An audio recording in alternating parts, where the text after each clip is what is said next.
I want to play a game with everyone today. Because I like playing games. Games are fun. I just want to end a little bit early. So, if you've been hired by the governing God to go through, you're like an angel, like you guys are like a committee of angels, and you've been hired to go through all of the 613 biblical commandments, and you were told, listen, we need to deal with, we want to make a top 10 list, but in order to have this top 10 list, we're going to do it very democratically. So you're all going to sit down, and you're going to have a committee, and you're all going to choose a set of 613, get it down to 25. Out of those 25, vote on it. And the top 10, we placed in something really special. Okay? That's what we're going to do today. So, now if we had a long time, we would actually do this, but we don't have a long time to do this. I would be a betting man that you would not produce this top 10 list. What are the top 10 I'm referring to, of course? That's a Dibra, right? There is no way you can come up with that list. I'll give you an example, because if I had to ask you today in the modern era, can you tell me what's what's really, really important? Well, you'd say, tell me what's really important. You know what's really important? What is a ritual that's in the Torah that's so important? You need to be Passover, Pesach. That's I'll give an example. It's really, really important. It's really important. Yom Kippur. It's not there either. Okay, you know what's really important? Brit Milah. It's not there either. So wait a second. You know what's really important? When you go to court, don't swear in vain. Huh? Are you kidding? By the way, really, really important. No coveting allowed. Don't covet. What? None of that, but some of the things that are mentioned in the Seder Dibra are totally redundant. For example, what's Anochi Hashem Elokecha? I'm Hashem your God. What is that exactly? And don't have any other foreign gods. Well, is that different, same, similar? They're so close. It's almost, come on, a little more creativity, please. You know what I mean? Try to be a little bit more inclusive. What is going on with these 10? Fair question? That's a fair question. Question number 2, which is pretty important, is the terrible, terrible translation that I scream and I yell at anybody who translates the Seder Dibrot into the incorrect English translation. Part of it is because of the Pesach Seder. So the Hebrew is beautiful. The English turns Moshe Rabbeinu into a pharmacist. What do I mean? What is the English translation? What does Moshe bring from Sinai? What does he bring to the people? He brings, and 2, what's 2? I know 2. 2 are the English version, not the Hebrew version. 2 are the tablets that Moshe brought. He's like a pharmacist. He's dispensing tablets to the people. Right? Moshe's a pharmacist. Take 2 and call me in the morning. That's what the guy said. We don't need to do that. 2 of the tablets that Moshe. What does it mean? So the English is terrible. The Hebrew is beautiful. What's the Hebrew? Shnei Luchos Habris or Luchot Habrit. Now that's beautiful. Now, what does it mean? There's something. What about these luchos? What's special about them? They are covenantal. You follow? So these are covenantal. These are not, by the way, the most important 10. The key 10. There's something covenantal about them. Isn't that neat? And if you don't realize you're covenantal, then you don't understand what's going on. Point number 2. No, that was point number 2. Point number 3. They're so misunderstood that Hollywood can't even get it right. Hollywood doesn't get it right. Hollywood makes a whole movie. What do they call them? They're called the 10 Commandments. Now, anyone who spent any time whatsoever studying Hebrew knows that is a terrible translation. Because if I had to translate 10 Commandments into Hebrew, that would be called the Aseret HaMitzvot. There are no 10 Commandments here.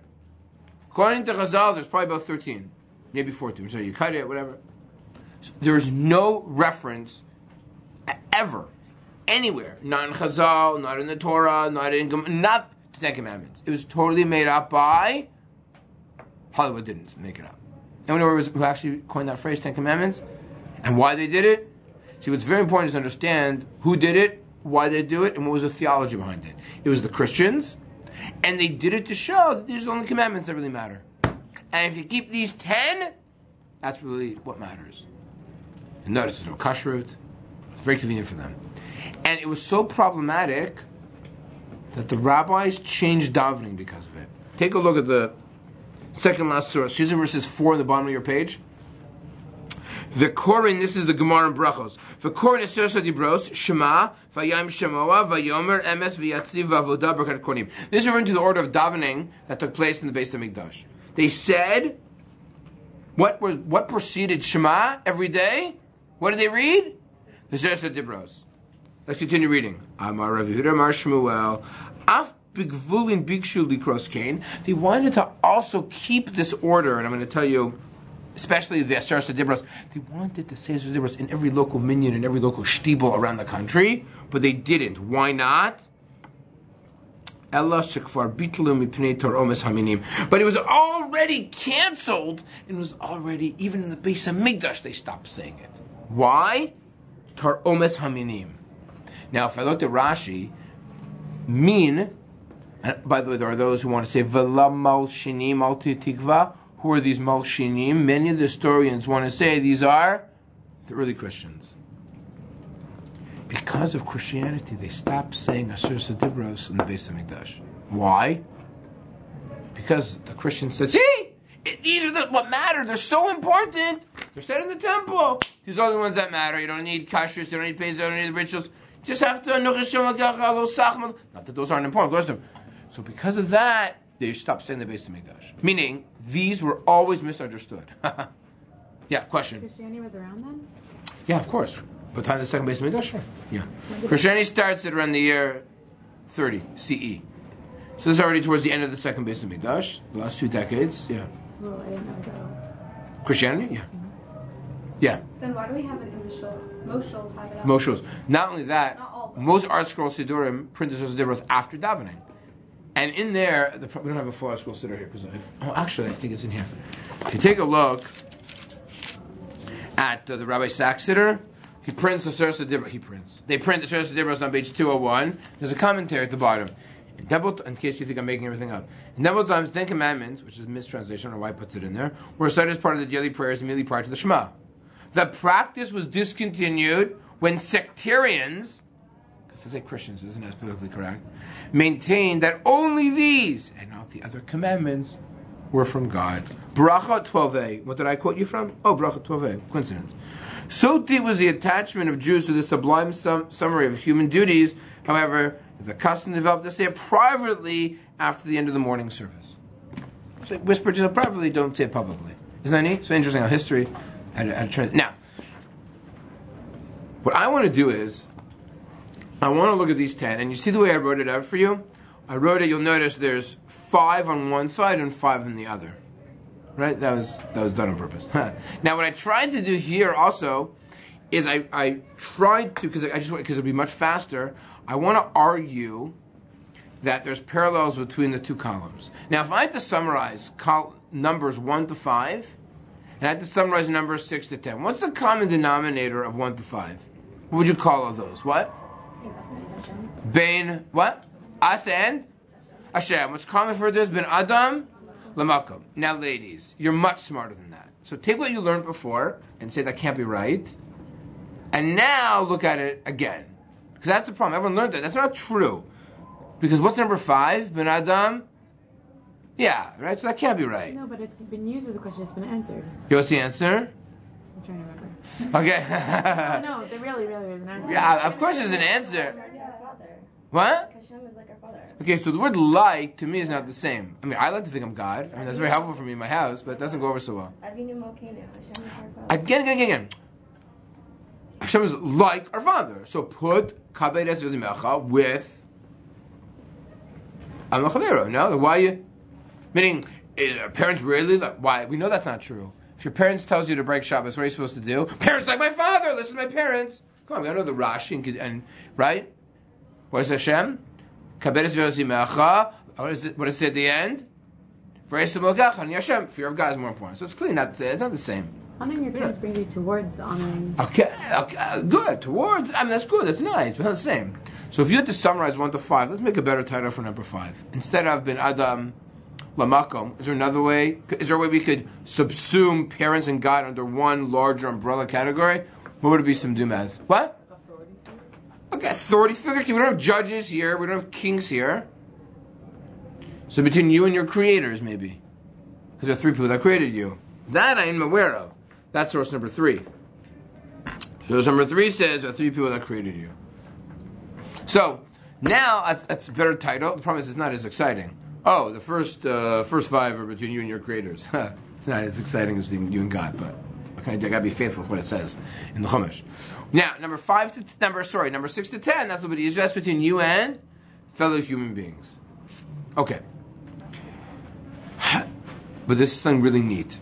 What is the relationship between the 2 sides of the equation? Right? Meaning, what's the relationship between them? Let me give you an example. If I want to rebel against God, what's the greatest form of rebellion that I could do?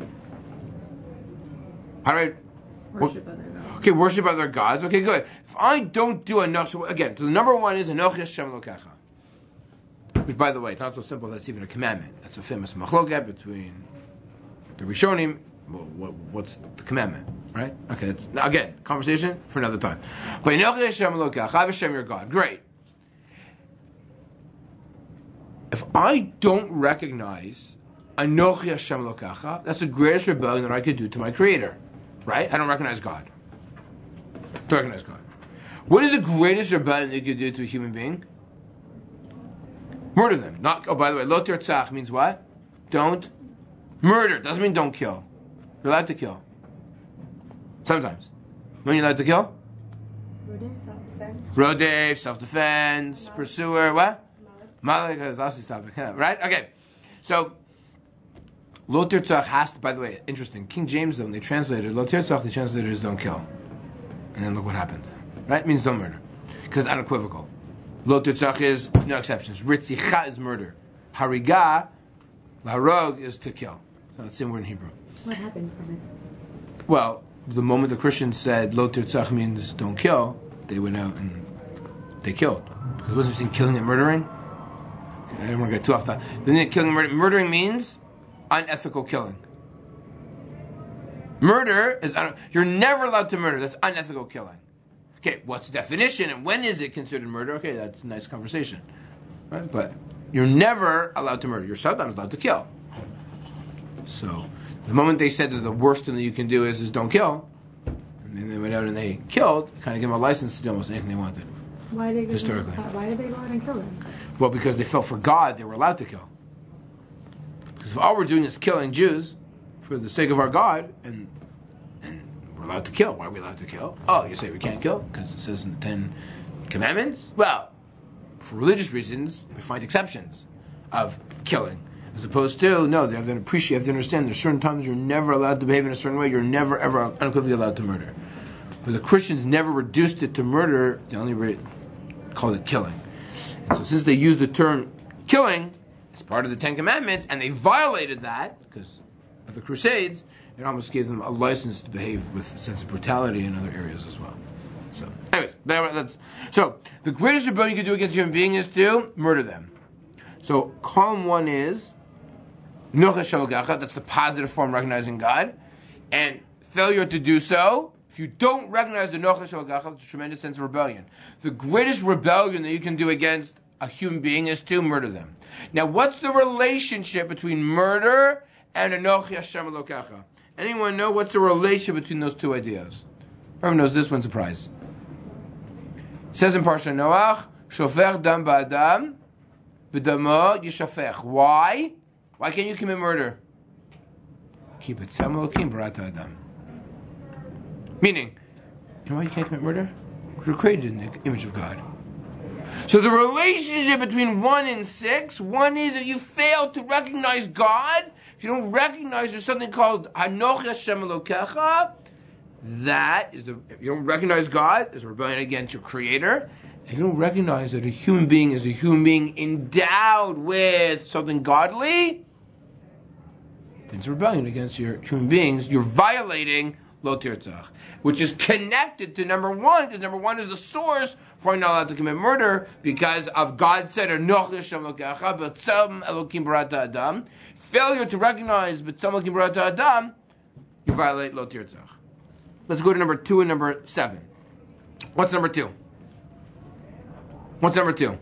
What's lo yeah? What can't you have?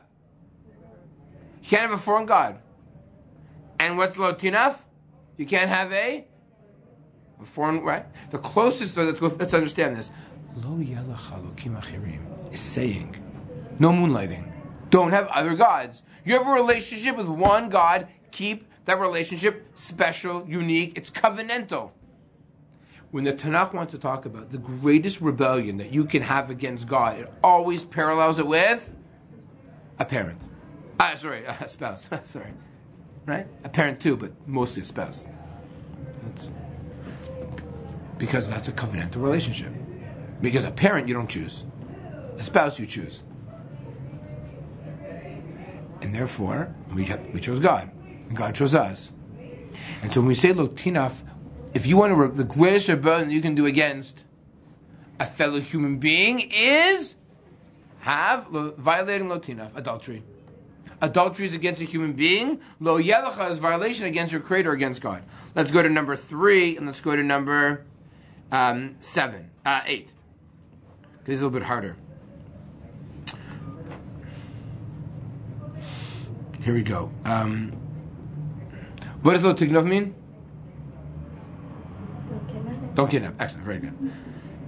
Don't steal somewhere else. So don't kidnap. If I kidnap you,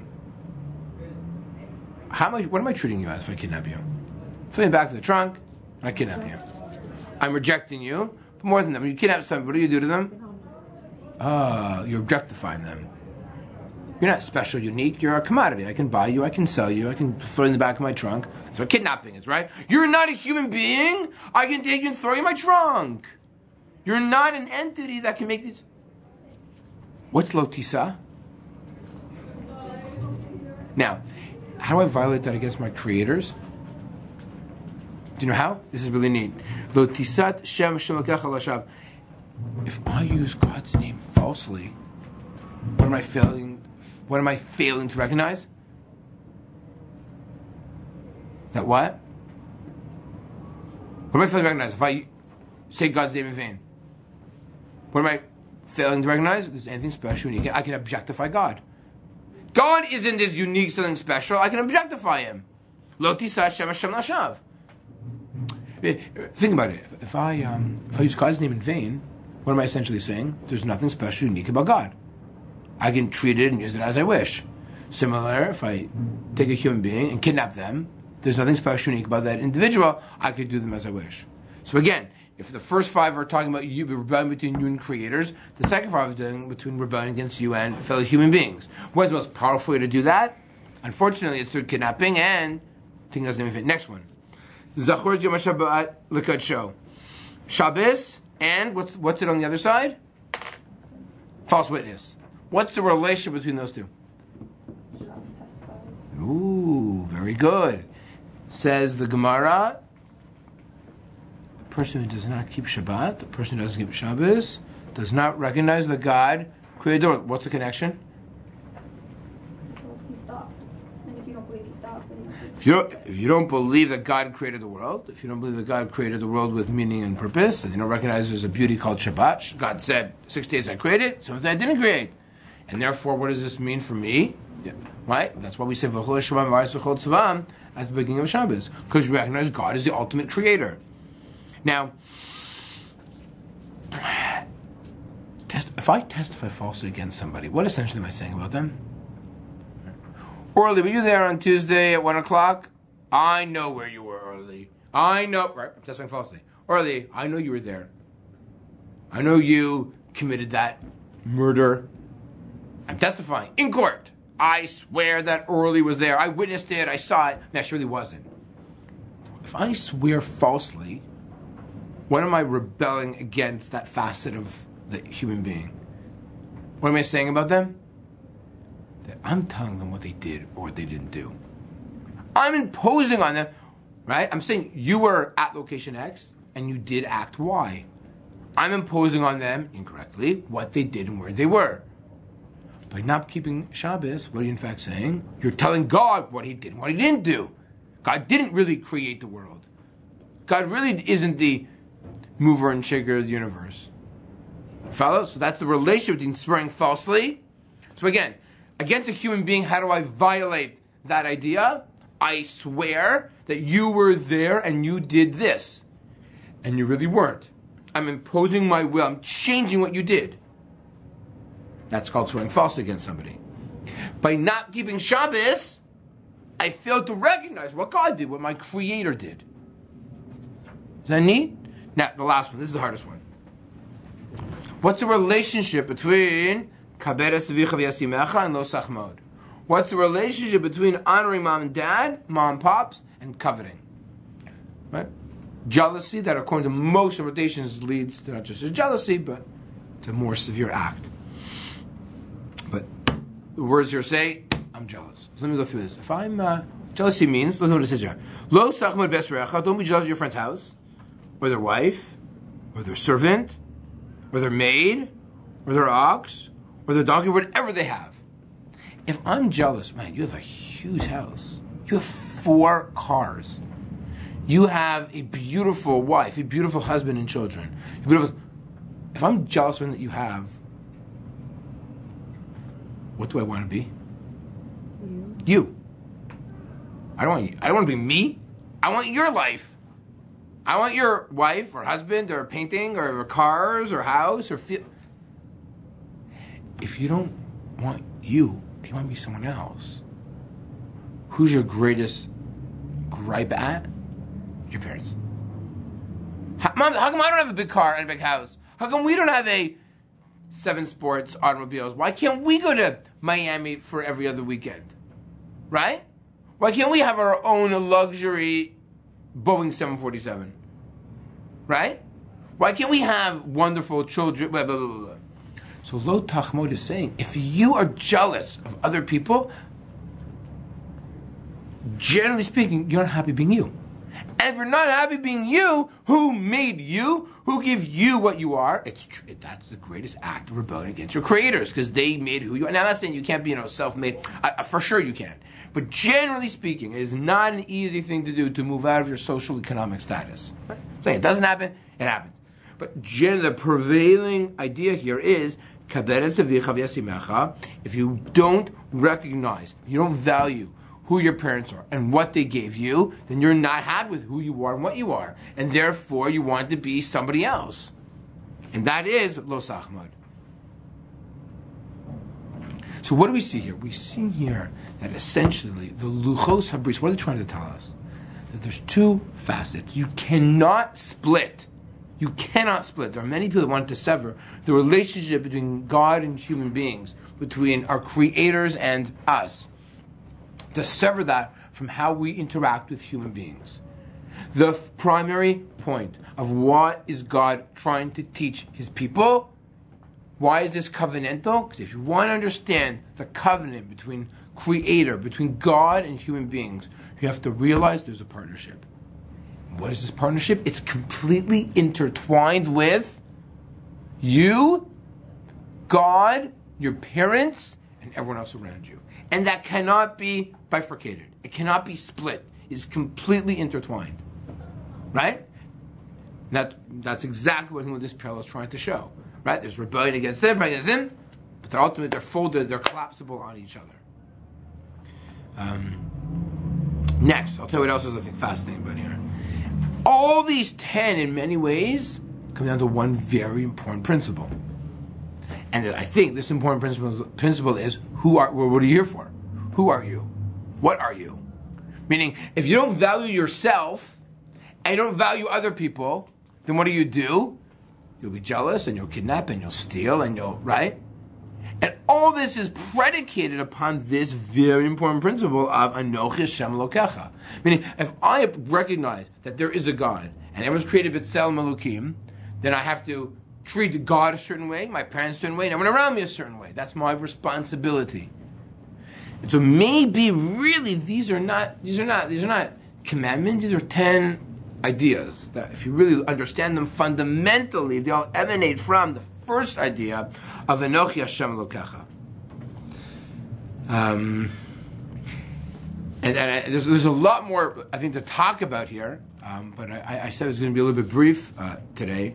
And I think the message of these luchos, the message of these covenantal points, are that they're supposed to be things that are meta. They're more than just what they say. It's their ramifications and their meaning and their implications, which is why perhaps some of them are a little bit similar, obviously.